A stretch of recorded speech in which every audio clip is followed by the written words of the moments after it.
Yes, this series and your SSLC series. From SSLC, you have already studied all the things about the sequences and series.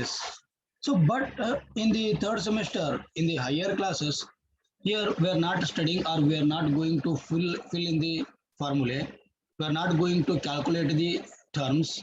But here the thing is, just we are checking the behavior of the given series. Many of you don't know already you have studied the about the sequences in your third semester, but you don't know what is the difference between sequence and series. So if I ask the question like this, what is the difference between sequence and series? So many of you told that the sequence is like putting the commas and series is nothing but they are writing in the form of addition in between any two numbers or any two things. That is called a series according to you. But the answer is different for the remaining things. So if you enter into the sequences and series, remember first of all the sequence is a function. If anybody asks the questions of about the sequence and series, the differences, you have to tell that sequence is a function. The first thing is sequence is a function, but series is not a function. And series is nothing but the important thing. How we can define that sequence series is nothing but series is nothing but the partial sum of sequence. Series is nothing but the partial sum of sequence. So in this fourth semester, here you have three series, infinite series topics. So those three topics are one connected with another one. Means each are connected, so one another. If you know the first unit or if you studied the first unit correctly, then definitely second unit will become easy to you. Here the theory is there. I think minimum 5 to 6 theorems are there in your syllabus. So those 6 theorems are most important. Out of those 6, you will get nearly 4 theorems in your examination. That is for only 20 marks, only theorems should be there in your examination. Therefore, there the theorems are very important. In all three units, so in the paper 1, we'll write here, in the paper 1, first unit 1 is vector analysis or vector calculus. This is 1, vector calculus 1, and unit 2 is again this vector calculus 2, the second part of this vector calculus, and unit 3, unit 4, unit 5, all these three are infinite series. Infinite series. Remember, in these infinite series, we have three parts. So here the last part is Leibniz test for alternating series. So both these units, first unit and second unit, are positive term series. Positive terms series. And the last unit is alternating series. The last unit we have to study alternating series. This is only 5 to 6 pages are there. 5 to 6 pages topic is there.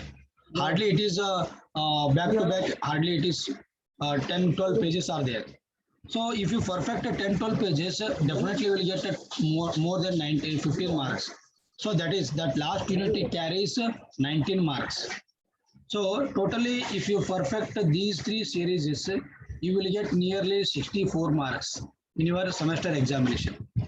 Remember, so only three topics gives you 64 marks. I don't know when they are conducting examination, how they are conducting examination, I don't know, but I must know that highest number of marks will come on this series only. And now there are some tests. Nodri one series adatandra a series the behavior ಕಂಡುಹಿಡಿಯಬೇಕಾಗಿತ್ತು ಅಂತಂದ್ರೆ ನಾವು ಏನು ಮಾಡಬೇಕಾಗ್ತೈತಿ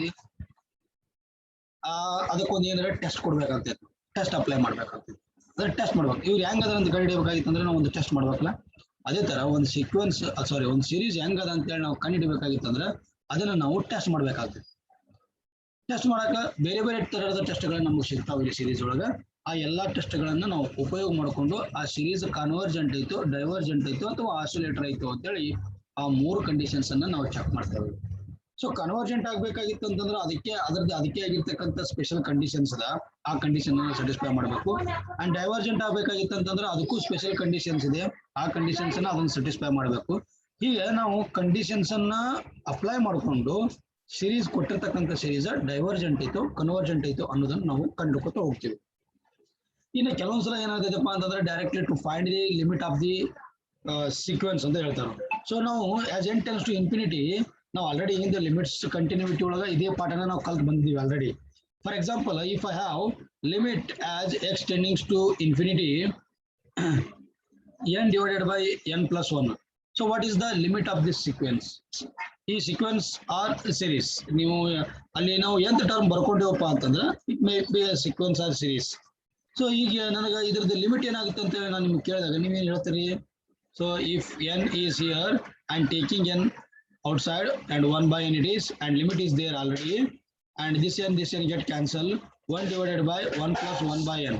Remember, when we substitute at limit as n tending to infinity, if this is n tending to infinity, 1 by infinity goes to 0. So this is 1 divided by 1 plus 0, this goes to 1. Other than this, if it is there, if I substitute infinity in place of here, we can't get a finite limit. So without finding the finite limit, we can't say this is a infinite limit. So if we get an infinite limit of the any series, we can directly say that that is limit does not exist. If limit does not exist means it's not convergent. ಅಂದ್ರೆ ನಾವು ಕಾನ್ವರ್ಜೆಂಟ್ series sequence ಏನು ಕಲ್ತಿದ್ರಲ್ಲ ಆ sequence ಅದ same part ಅನ್ನ ಇಲ್ಲಿ series ಅಲ್ಲಿ ಕೂಡ ಏನಾಗುತ್ತೆ ಕಂಟಿನ್ಯೂ ಆಗ್ತಾ ಬರ್ತದೆ. ಇನ್ನ ಇಲ್ಲಿ ಫಸ್ಟ್ ನಾವು ನೋಡಿದಾಗ ಪಾಸಿಟಿವ್ ಟರ್ಮ್ ಸೀರೀಸ್ಗೆ ಇದು ಈ ಬ್ರೀಫ್ ಇಂಟ್ರೊಡಕ್ಷನ್ ರೀ ಅಬೌಟ್ ಸೀರೀಸ್. ನಾ ಇವತ್ತು ಹೇಳ್ತಾ ಇರೋದು ಇಂಟ್ರೊಡಕ್ಷನ್, ಏನು ಕಲಿತೀರಿ ಸೀರೀಸ್ ಒಳಗ ಅನ್ನೋದನ್ನ ನಾನು ಇಂಟ್ರೊಡಕ್ಷನ್ ಕೊಡ್ತಾ ಇದ್ದೀನಿ ಇಷ್ಟ. ಫಸ್ಟ್ ಗೆ ಒಂದು ಬರ್ತದ್ರಿ ಸ್ಟ್ಯಾಂಡರ್ಡ್ ಟೆಸ್ಟ್ ಅದಾವ್ರಿ ಕೆಲವೊಂದಿಷ್ಟು. Unit number 1, in this unit number 1 there is a standard test is there. One is P series test, and second one is geometric series test. First geometric ಬರ್ತೈತಿ, ಆಮೇಲೆ P series ಬರ್ತೈತಿ, geometric test. So out of these two, you must remember many times they can ask 2 test both. ಈ ಎರಡು test ಅನ್ನು ನಾವು ಅವ್ರು ಏನ್ ಮಾಡಿದ್ದಾರೆ ಬಹಳ ಸಲ ಕೇಳಿದ್ದಾರೆ, 2 ಟೆಸ್ಟ್ ಅನ್ನು, 2 ಟೆಸ್ಟ್ ಅನ್ನು ಕೇಳಿದ್ದಾರೆ. So at least 1 should be there in your exam. 1 should be. Sometimes 2, ಎರಡನ್ನು ಕೇಳಬಹುದು. So first unit ಅಲ್ಲಿ ಇರತಕ್ಕಂತ ಟೆಸ್ಟ್ಗಳು ಇವೆರಡು. And the third one is there, that is comparison test. Comparison test 1 and comparison test 2. So ಈ ಎರಡು comparison test, ಈ comparison test 2 ಗೆ ನಾವು ಏನಂತ ಕರಿತೀವಪ್ಪ ಅಂತಂದ್ರೆ limit form of comparison test ಅಂತ ಕರಿತೀವಿ ನಾವು, ಕಂಪ್ಯಾರಿಸನ್ ಟೆಸ್ಟ್. ಸೊ ರಿಮೆಂಬರ್, ಈ ಎರಡು ಟೆಸ್ಟ್ಗಳಲ್ಲಿ ಯಾವ್ದಾದ್ರು ಒಂದು ಬರಬಹುದು. ಈ ಎರಡು ಟೆಸ್ಟ್ಗಳಲ್ಲಿ ಯಾವ್ದಾದ್ರು ಒಂದು ಕ್ವಶನ್ ಬಂತಪ್ಪ ಅಂದ್ರೆ ಅಥವಾ ಒಂದು ಟೆಸ್ಟ್ ಕೇಳಿದ್ರ ಅಂದ್ರೆ ಇಲ್ಲಿ ಯಾವ್ದಾದ್ರು ಒಂದು ಮಿಸ್ ಆಗುತ್ತೆ ಇವೆರಡರಾಗಿ. ಸೊ ಇವು ಮೂರರೊಳಗೆ ಸೇರಿ ಯಾವ್ದಾದ್ರು ಎರಡು ಬರ್ತಾವ. 2 test should be there in your examination paper. 10 marks ಇಲ್ಲೇ ಅದು ನಿಮ್ಗೆ. It's very difficult to fail in the examination. Fail ಆಗೋದು ಭಾಳ ಡಿಫಿಕಲ್ಟ್ ಐತ್ರಿ, ಭಾಳ ಮಂದಿ ಅದಕ್ಕೆ ಫೇಲ್ ಆಕಾರ ಬಗ್ಸಿ ಡಿಫಿಕಲ್ಟ್ ಐತೈತಿ. ಸೊ 32 ಮಾರ್ಕ್ಸ್ ತಗೋದು ಭಾಳ ಡಿಫಿಕಲ್ಟ್ ಏನಿಲ್ರಿ. ಸೊ ಅದಕ್ಕೆ 2 ಟೆಸ್ಟ್ ಇಲ್ಲಿ 10 ಮಾರ್ಕ್ಸ್ ಬಂತು. And some examples they have given by the P series test or geometric or comparison test. So ಈ ಕಂಪ್ಯಾರಿಸನ್ ಟೆಸ್ಟ್ ಅನ್ನ ಎದಕ್ಕೆ ಯೂಸ್ ಮಾಡ್ತೀವಪ್ಪ ಅಂತಂದ್ರೆ ನಾವು ಈ UN ಮತ್ತು VN ಎರಡು ಸೀಕ್ವೆನ್ಸ್ ಸೀರೀಸ್ ಅನ್ನ ನಾವ್ ಏನ್ ಮಾಡ್ತೀವಪ್ಪ ಅಂತಂದ್ರೆ ಎರಡು ಟೈಪ್ ಆಗಿ ನಾವು ಅದನ್ನ ಬಿಡ್ತೀವಿ. ಆಮೇಲೆ ಅದನ್ನ ಏನ್ ಮಾಡ್ತೀವಪ್ಪ ಅಂತಂದ್ರೆ ಅದನ್ನ ತೆಗೆದು ನಾವು UN ಅನ್ನ ಚೆಕ್ ಮಾಡಿ UN ಹೆಂಗಿರ್ತದಲ್ಲ ಅದನ್ನ VN ಅನ್ನು ಹಿಂಗೆ ಐತಿ ಅಂತ ಹೇಳಿ ಅಂದ್ರೆ ಒಂದು ಸೀರೀಸ್ ಅನ್ನ ತಗೊಂಡು ಇನ್ನೊಂದು ಸೀರೀಸ್ ಕಂಪೇರ್ ಮಾಡ್ಲಿಕ್ಕೆ ನಾವು ಕಂಪ್ಯಾರಿಸನ್ ಟೆಸ್ಟ್ ಅನ್ನು ಯೂಸ್ ಮಾಡ್ಕೊತೀವಿ. ಸೊ ಅಲ್ಲಿ P series ಟೆಸ್ಟ್ ಅನ್ನು ಯೂಸ್ ಮಾಡ್ಬೇಕಾದ್ರೂ ಕೂಡ ಈಗ 1 divided by n raised to p. n raised to p ಈ ಫಾರ್ಮ್ ಒಳಗ P series test, this is summation of 1 by n raised to p. ಈ P value ಮೇಲೆ ನಾವ್ ಏನಂತ ಹೇಳ್ತೀವಪ್ಪ ಅಂತಂದ್ರ P ಹೆಂಗಿರ್ತದೆ, P ಗ್ರೇಟರ್ ಇರ್ತೈತೋ P ಲೆಸ್ ಇರ್ತೈತೋ ಇದ್ರ ಮೇಲೆ ನಾವು ಡಿಸಿಷನ್ ತಗೊಂಡು ಕಾನ್ವರ್ಜೆಂಟ್ ಐತೋ ಆರ್ ಡೈವರ್ಜೆಂಟ್ ಐತೋ ಅನ್ನೋದನ್ನ ನಾವು ಡಿಸೈಡ್ ಮಾಡ್ತೀವಿ. ಇದೇನಿದು ಫಸ್ಟ್ ಯೂನಿಟ್ ಒಳಗೆ ಬರ್ತಕ್ಕಂಥದ್ದು. ಅಂಡ್ ಸೆಕೆಂಡ್ ಯೂನಿಟ್ ಈಗ ನೋಡ್ರಿ ಎಲ್ಲಾ ಟೆಸ್ಟ್ ಅಂದ್ರೆ ಈಗ ನಮ್ದಲ್ಲಿ ರಿಯಲ್ ಲೈಫಿಗೆ ತಗೊಂಡೋದಾಗ ಕೆಲವೊಂದು ಒಂದೇ ಟೆಸ್ಟ್ಗೆ ಸ್ಯಾಟಿಸ್ಫೈ ಆಗುದಿಲ್ಲ. ಆ ಟೆಸ್ಟ್ಗಳು ಸಮ್ ಟೈಮ್ಸ್ ಫೇಲ್ ಆಗ್ತಾವ. ಯಾವಾಗ ಒಂದು ಟೆಸ್ಟ್ ಫೇಲ್ ಆಗ್ತೈತಿ, ಟೆಸ್ಟ್ ಫೇಲ್ ಆದ ಕೂಡ ಹಂಗ ಕೈ ಬಿಡುದಿಲ್ಲ ನಾವು. ಮತ್ತೇನ್ ಮಾಡ್ತೀವಿ, ಅದನ್ನ ಇನ್ನೊಂದು ಟೆಸ್ಟ್ ತಗೊಂಡು ಹೋಗ್ತೀವಿ. ಇದು ಟೆಸ್ಟ್ ಫೇಲ್ ಆಗೈತೆ ಅಂತಂದ್ರೆ ಬೇರೆ ಟೆಸ್ಟ್ ಅನ್ನ ಅಪ್ಲೈ ಮಾಡಿ ಅದು ಬರ್ತೈತಿ ಅಂತ ಚೆಕ್ ಮಾಡ್ತೀವಿ. ಹಂಗ ಇಲ್ಲಿ ಸೆಕೆಂಡ್ ಯೂನಿಟ್ ಬಂದಿವ ಅಂತಂದ್ರೆ ನಾವು ಯೂನಿಟ್ ನಂಬರ್ 2, ಈ ಯೂನಿಟ್ ನಂಬರ್ 1 ಒಳಗೆ ಇರ್ತಕ್ಕಂಥದ್ದು ಇವು ಮೂರೇ. ಇದ್ರ ಮ್ಯಾಗಿಂದ ಎಕ್ಸಾಂಪಲ್ಸ್ ಇಷ್ಟಾದ್ರೆ ಫಸ್ಟ್ ಯೂನಿಟ್ ಮುಗದೇ ಬಿಡ್ತೀವಿ. ಅಂದ್ರೆ ಸಿರೀಸ್ ಒಳಗಿಂದ ಫಸ್ಟ್ ಯೂನಿಟ್ ಮುಗದೇ ಬಿಡ್ತು. ಇನ್ನು ಸಿರೀಸ್ ಒಳಗಿಂದ ಸೆಕೆಂಡ್ ಯೂನಿಟ್ ಬಂದಿವಪ್ಪ ಅಂತಂದ್ರ ಯೂನಿಟ್ ನಂಬರ್ 2 ಇನ್ ಸಿರೀಸ್ ಯಾವ್ದದು, ಇಲ್ಲಿ ಚಲೋ ಹೋಗುದು ಡಿ ಅಲಂಬರ್ಸ್ ರೇಷಿಯೋ ಟೆಸ್ಟ್ ಅದೇ ಚಲೋ ಹೋಗ್ತೈತಿ. D ಅಲಂಬರ್ಸ್ ratio test and Raabe's test ಇನ್ನು Cauchy's root test and the last one is Cauchy's integral test. ಇಲ್ಲಿ 4 ಅದಾವ್ರಿ. ಈ 4 ಒಳಗೂ ಕೂಡ 2 ಟೆಸ್ಟ್ಗಳು 2 test will be there in your question paper.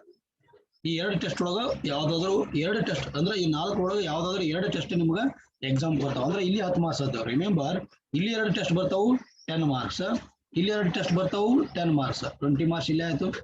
ಇದ್ರ ಮ್ಯಾಗ ಒಂದು ಸಿಂಪಲ್ ಪ್ರಾಬ್ಲಮ್ ಬರ್ತದ್ರಿ. ಈ ಡಿ ಅಲಂಬರ್ಸ್ ರೇಷಿಯೋ ಟೆಸ್ಟ್ ಥಿಯರಿ ಕೇಳಿದ್ರೆ ಇದ್ರ ಮ್ಯಾಗಿನ ಒಂದು ಪ್ರಾಬ್ಲಮ್ ಕೇಳಬಹುದು. ಸೊ ಆ ಥಿಯರಮ್ಸ್ ಗಳನ್ನ ಪರ್ಫೆಕ್ಟ್ ಮಾಡಿದ್ರಪ್ಪ ಅಂತಂದ್ರೆ ಪ್ರಾಬ್ಲಮ್ಸ್ ಈಸಿಯಾಗಿ ನಿಮ್ಗೆ ಸಿಗ್ತಾವ. ಸೊ ಇಲ್ಲಿ ಒಂದು 5 ಮಾರ್ಕ್ಸ್ ಇಂದ ಒಂದು ಕ್ವಶನ್, ಇಲ್ಲಿ 5 ಮಾರ್ಕ್ಸ್ ಇಂದ ಒಂದು ಕ್ವಶನ್, 2 ಪ್ರಾಬ್ಲಮ್ಸ್ ಗಳು ಇರೋದ್ರಿಂದ ನೀವು ಈಸಿಯಾಗಿ ಇದನ್ನ ಬಿಡಿಸ್ತೀರಿ ಅಂತ. ಸೊ ಇಲ್ಲಿ 4 ಟೆಸ್ಟ್ ಮಾಡಿದ್ರೆ ಮುಗಿದೋಯ್ತು. ಇಲ್ಲಿ 10 + 10 ಈ ಒಂದು 5 + 5 10 30 ಮಾರ್ಕ್ಸ್ ಆಯ್ತು, ಪಾಸ್. ಅಂಡ್ ಯೂನಿಟ್ ನಂಬರ್ 3 ಬಂದ್ರೆ ನಮಗೆ ಇಲ್ಲಿಯೂ ಕೂಡ ಒಂದು ಟೆಸ್ಟ್ ಐತ್ರಿ. ಒಂದು Leibniz test for alternating series ಅಂತ ಬರ್ತದೆ. Alternating series. So this is the test is fix. ಇದು ಎವ್ರಿ ಇಯರ್ ಬಂದೈತ್ರಿ. ಇಲ್ಲಿ ತನಕನೂ ಪ್ರತಿ ವರ್ಷ ಆ ಥಿಯರಮ್ ಅನ್ನ ಕೇಳ್ಕೊತ ಹೋಗಿದ್ದಾರೆ. ಸೊ ಈ ವರ್ಷನೂ ಅದು ಬರ್ತೈತಿ ಅಂತ ನನ್ನ ಒಪಿನಿಯನ್. ಬರ್ತೈತಿ ಇಲ್ಲ ನನಗೆ ಗೊತ್ತಿಲ್ಲ, ಬರ್ತೈತಿ ಅನ್ನೋದು ನನ್ನ ಅಭಿಪ್ರಾಯ ಅಷ್ಟೇ. ಸೊ ಇಲ್ಲಿ ನೋಡ್ರಿ, ಇದು ಫಿಕ್ಸ್ ಬಂದೈತಿ ಈ ವರ್ಷ. ಅಂದ್ರೆ 5 ಮಾರ್ಕ್ಸ್ ಇಲ್ಲಿ ಆಯ್ತು. 5 + 20 25 + 10 and another one test is there. ಇದಾದ ತಕ್ಷಣ ಇದ್ರ ಮ್ಯಾಗಿಂದ 2 ಪ್ರಾಬ್ಲಮ್ಸ್ ಬರ್ತಾವ. 2 problems. So very simple problems. ಒಂದು ಪ್ರಾಬ್ಲಮ್ ಬಿಡ್ಸಾಕ್ ಬಂದ್ರೆ 3 ಹೊತ್ತು ಅದು ಇನ್ನೊಂದು ಪ್ರಾಬ್ಲಮ್ ಬರ್ತೈತಿ. ಏನ್ ಡಿಫಿಕಲ್ಟಿ ಇಲ್ರಿ problems.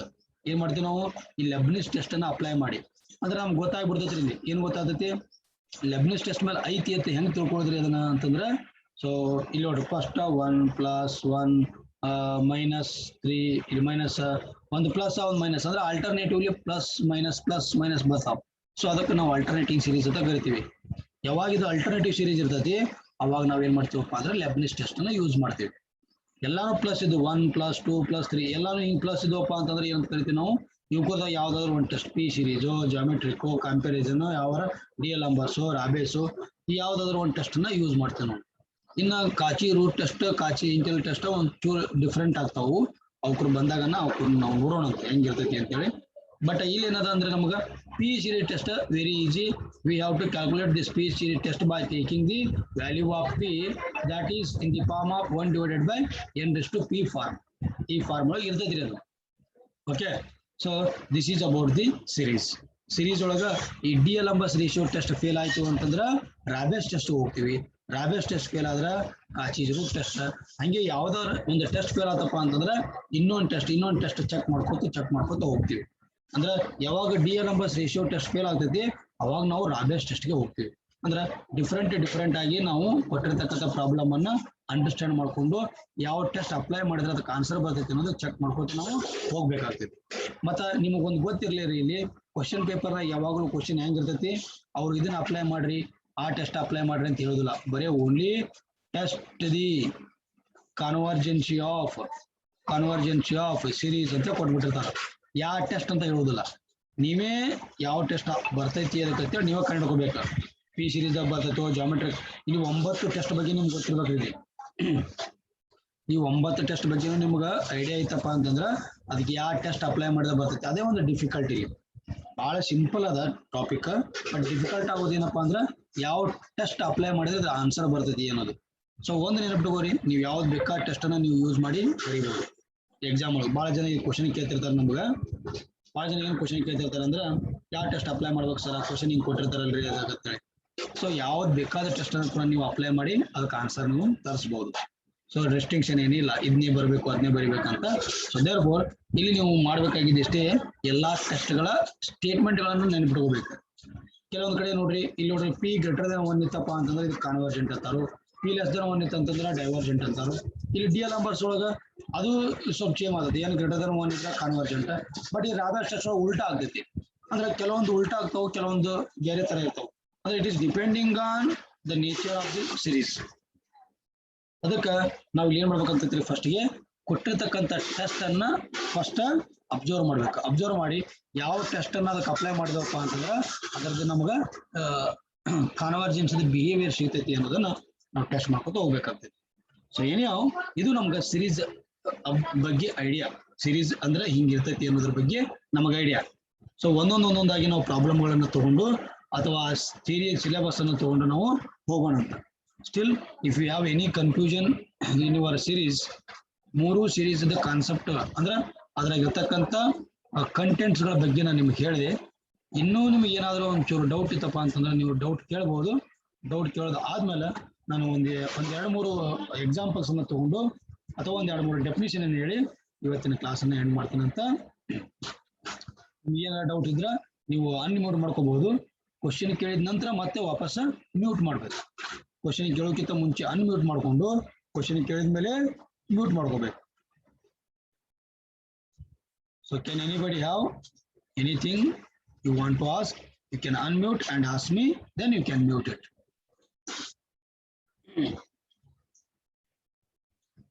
Yes, anybody?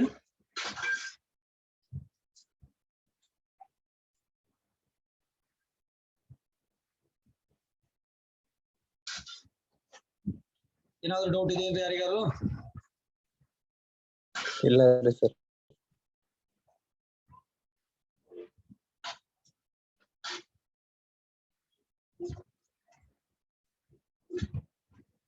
Okay.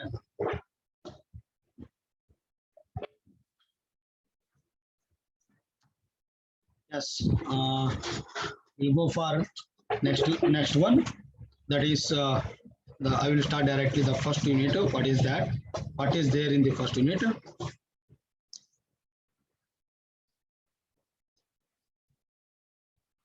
So series is nothing but here.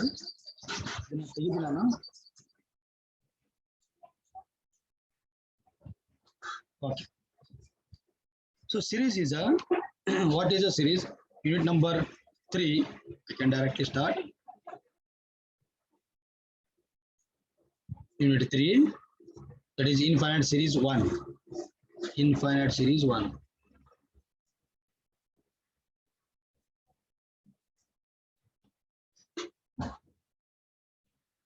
So infinite series 1 ಅಲ್ಲಿ ನಾವು ಡೆಫಿನಿಷನ್ ಅನ್ನು ನೋಡೋಣ ಫಸ್ಟ್ ಗೆ.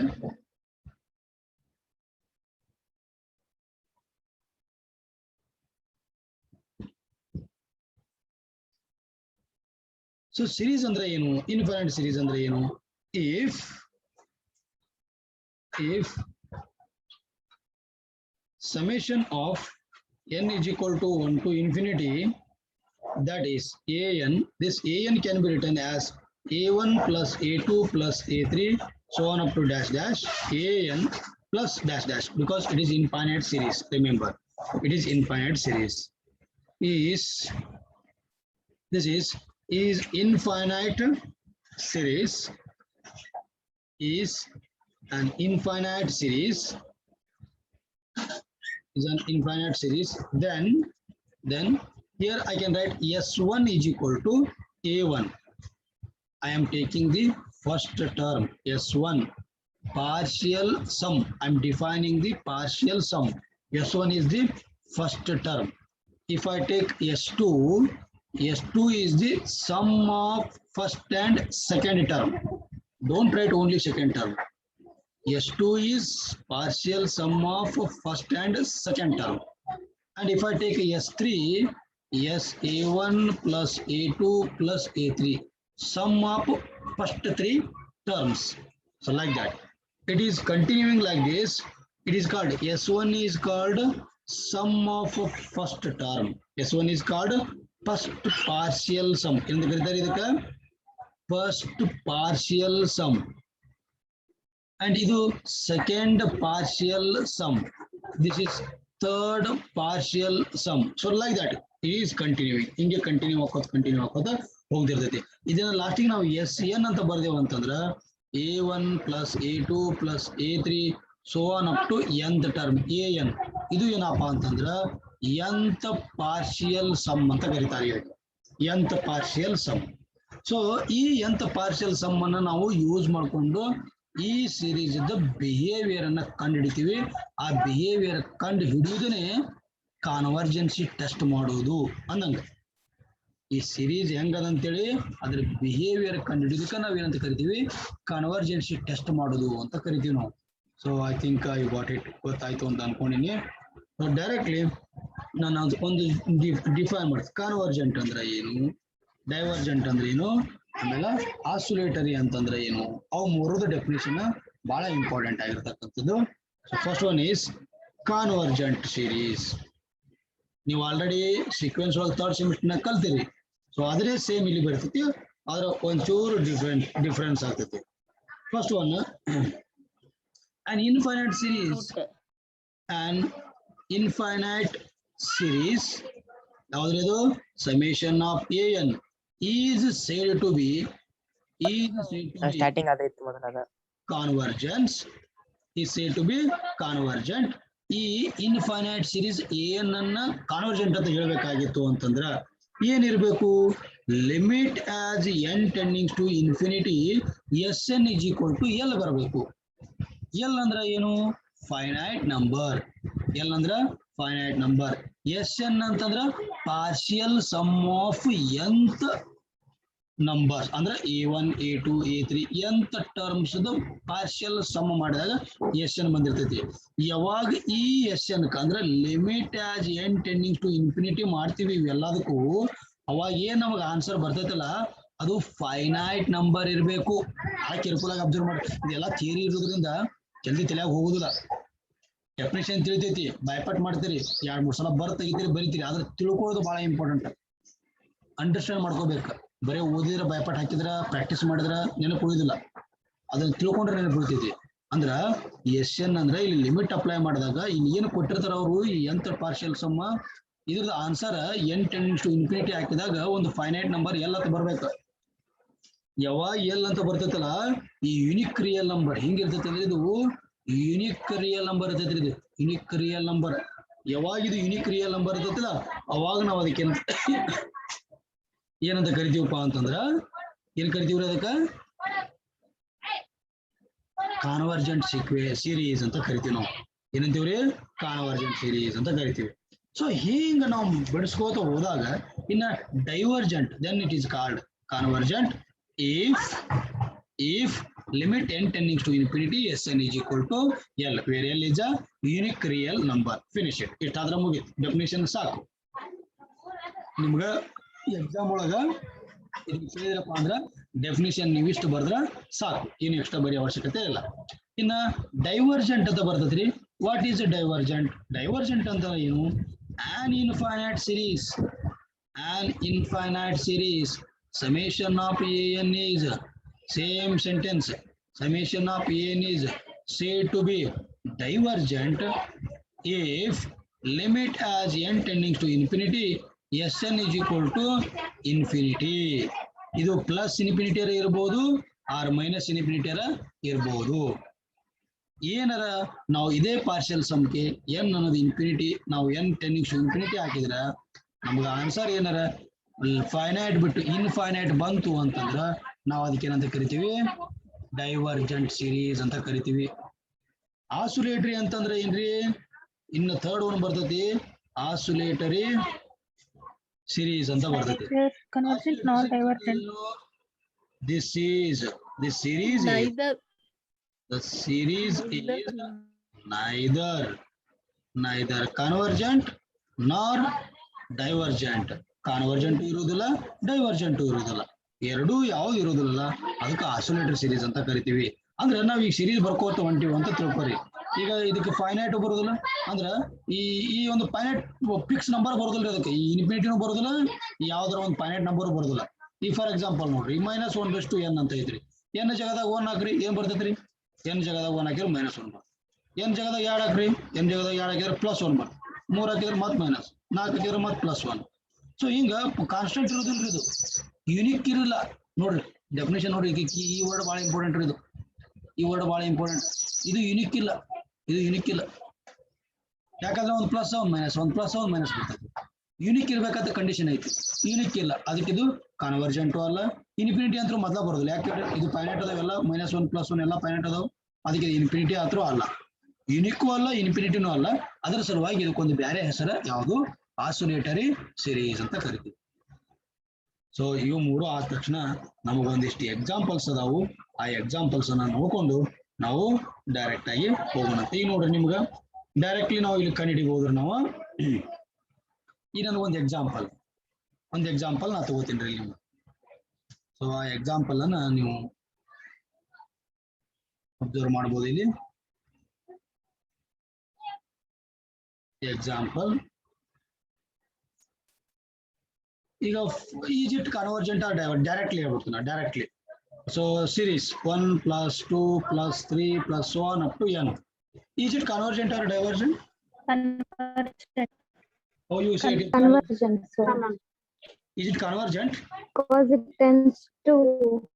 ನೋಡ್ರಿ, ನಾ No, sir. It is divergent. Partial sum ಐತಿ To n number. ಇದ್ರ ಪಾರ್ಷಿಯಲ್ ಸಮ್ n ಐತಿ. ಪಾರ್ಷಿಯಲ್ ಸಮ್ ನಾನು limit as n tends to infinity SN ಅಂತಂದ್ರ ಇದು SN ಆಗಿರ್ತೈತಿ. Limit as n tends to infinity n. Limit as n tends to infinity ಇದ್ರೊಳಗೆ n ಜಾಗದಾಗ infinity substitute ಮಾಡಿದ್ರೆ ಇದು it tends to infinity. Tends to infinity ಅಂತಂದ್ರೆ definition ಪ್ರಕಾರ ಏನಾಗಬೇಕದು? Divergent. ಮತ್ತೆ ಕನ್ವರ್ಜೆಂಟ್ ಆಗ್ತೈತಿ, ಅದು ಕನ್ವರ್ಜೆಂಟ್ ಆಗುದಿಲ್ಲ, ಡೈವರ್ಜೆಂಟ್ ಆಗ್ತೈತಿ. ಸೊ ಅದೇ ನಾನು ಇನ್ನೊಂದು ಎಕ್ಸಾಂಪಲ್ ಕೊಡ್ತೀನಿ. ಇದು ಒಂದೇ example. In second example 1 + 1/2 + 1/3 + 1/4 + so on up to -1/n. ಇದೇನಾಗ್ತೈತಿ ಹೇಳ್ರಿ ನೋಡೋಣ. ಇದೇನಾದಿದು? Convergent, sir. Convergent. It tends to 0 ಬರುತ್ತೆ. Limit n tends to infinity 1/n. Limit n tending to infinity 1/n. 1/infinity is 0. 0. 0 is a unique number. 1/n is 0. 0 ಅನ್ನೋದು ಬೇರೆ ಬೇರೆ ಯಾವ number ಒಳಗೆ? 0 ಅನ್ನೋದು number ಒಂದೇ ನಂಬರ್ ಐತಿ, ಅದಕ್ಕೆ 0 ಯುನಿಕ್ ನಂಬರ್ ಐತಿ. ಈ ಸಲುವಾಗಿ ಅದು ಯುನಿಕ್ ನಂಬರ್, ಫೈನೈಟ್ ನಂಬರ್ ಐತಿ. ಯುನಿಕ್ ಅಂಡ್ ಫೈನೈಟ್ ನಂಬರ್ ಐತಿ, convergent. So therefore it is convergent. ಹಿಂಗ ನಾವು ಬೇರೆ ಬೇರೆ ಟೆಸ್ಟ್ಗಳ ಮೂಲಕ ಕನ್ವರ್ಜೆಂಟು ಡೈವರ್ಜೆಂಟು ಅದನ್ನ ನಾವು ಕಂಡುಹಿಡಿಬೇಕಾಗ್ತೈತಿ. ಸೊ ಆ ಪಾಠವನ್ನ ನೋಡ್ಕೋತ ಹೋದಾಗ ಡೀಟೇಲ್ ಆಗಿ ನಿಮ್ಗೊಂದು ಐಡಿಯಾ ಬರ್ತೈತಿ. ಈ 3 ಡೆಫಿನಿಷನ್ ಅನ್ನ ನೋಡ್ಕೊರಿ. ನಾನು ಮುಂದಿನ ಕ್ಲಾಸ್ ಒಳಗೆ ಅಂದ್ರೆ ನಾಳೆ ಕ್ಲಾಸ್ ಒಳಗೆ ನಾ ಏನ್ ಮಾಡ್ತೀನಿ, ಈ ಟೆಸ್ಟ್ ಅನ್ನ P series ಟೆಸ್ಟ್ ಅನ್ನ ಹೇಳ್ಕೊಂಡು ಮುಂದೆ ನಿಮ್ಮ ಪಾಠವನ್ನ ಚಾಲು ಮಾಡೋಣ. So is there any doubt up to here? Still 1.5 minute ಅಂದ್ರೆ ಇನ್ನು 2 minutes ಟೈಮ್ ಐತಿ. ನೀವೇನಾರ ಡೌಟ್ ಇದ್ರೆ 2 minutes ಟೈಮ್ ಐತಿ, ನೀವು ಕೇಳಬಹುದು. ಡೌಟ್ ಇರ್ಲಿಲ್ಲ ಅಂತಂದ್ರೆ ಎಂಡ್ ಮಾಡ್ತೀವಿ. Sir, your voice is breaking, sir.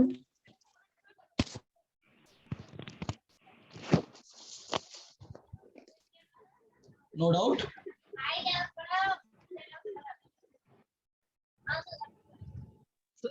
Sir ಇದು KUD ಮತ್ತು ರಾಣಿ ಚೆನ್ನಮ್ಮ ಯೂನಿವರ್ಸಿಟಿ ಎರಡು ಯೂನಿವರ್ಸಿಟಿಗೂ ಬರ್ತೈತೆ ಏನ್ ಸರ್? ಹೌದು, ಎರಡು ಯೂನಿವರ್ಸಿಟಿ ಒಳಗೂ ಸೇಮ್ ಐತಿ, same syllabus, same thing.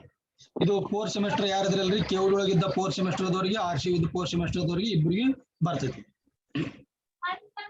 Thank you sir. ಮತ್ತೆ ನೆಕ್ಸ್ಟ್ ಸರ್ ಎಷ್ಟು ಲೆಸನ್ ತಗೋತೀರಿ? ಏನಮ್ಮ? 4 ಸೆಮ್ದವ್ರಿಗೆ ಎಷ್ಟು ಲೆಸನ್ಸ್ ತಗೋತೀರಿ? ಏನ ಗೊತ್ತಿಲ್ಲಮ್ಮ, ನಾನು ಈಗ ಇದೊಂದು ಲೆಸನ್ ಅನ್ನ ಫ್ರೀ ಆಗಿ ಹೇಳ್ಬೇಕು. ನಾವು ಮತ್ತೆ ಮುಂದೆ ಈಗೆಲ್ಲ ಲಾಕ್ಡೌನ್ ಐತ್ಲ, ನಾವು ಒಂದಿಷ್ಟು ಏನಾರ ಮತ್ತೆ ಈಗ ಇಂಟರ್ನೆಟ್ ಖಾಲಿ ಕುಂತು ಎಲ್ಲ ಸ್ವಲ್ಪ ಖರ್ಚು ಆಗುತ್ತೆ. ಅದಕ್ಕೆ ಒಂದ್ ಸ್ವಲ್ಪ ಏನಾರ ಅಮೌಂಟ್ ತಗೋಬೇಕು ಅಂತ ವಿಚಾರ ಮಾಡಿದೆವು. ನೋಡೋಣ ಅದು ಏನಾಗುತ್ತಂತ. ಈಗಂದ್ರೂ ಸದ್ಯಕ್ಕೆ ಫ್ರೀ ಕ್ಲಾಸ್ ಹೇಳ್ಬೇಕಂತ ಐತಿ. ಮುಂದೆ ಅದೇನಾರ ಪಾಸಿಬಿಲಿಟಿ ಬಂದಾಗ ಗ್ರೂಪ್ ಒಳಗೆ ಇನ್ಫಾರ್ಮ್ ಮಾಡ್ತೀವಿ. ಸೊ ಎಲ್ಲ ಗ್ರೂಪಿಗೆ ಜಾಯ್ನ್ ಆಗ್ರಿ. ನಿಮ್ ಫ್ರೆಂಡ್ಸ್ ಯಾರು ಇದ್ರು ಜಾಯ್ನ್ ಮಾಡ್ಸಿ. ನಿಮ್ ಫ್ರೆಂಡ್ಸ್ ಜಾಯಿನ್ ಮಾಡ್ಸ್ರಿ ಗ್ರೂಪ್ ಒಳಗ ಅವ್ರಿಗೆ ಕೂತ್ಕೊತಾರೆ. Okay, C you. ಎಲ್ಲರಿಗೂ ಒಳ್ಳೇದಾಗ್ಲಿ. ಮುಂದಿನ ಕ್ಲಾಸ್ ಅದು ಅಡ್ವಾನ್ಸ್ ನಾ ಗ್ರೂಪ್ ಒಳಗ ಅಪ್ಡೇಟ್ ಮಾಡ್ತೀನಿ. Thank you all. Thank you, sir. Thank you, sir. Thank you, sir. Thank you, sir. Thank you, sir. Thank you, sir.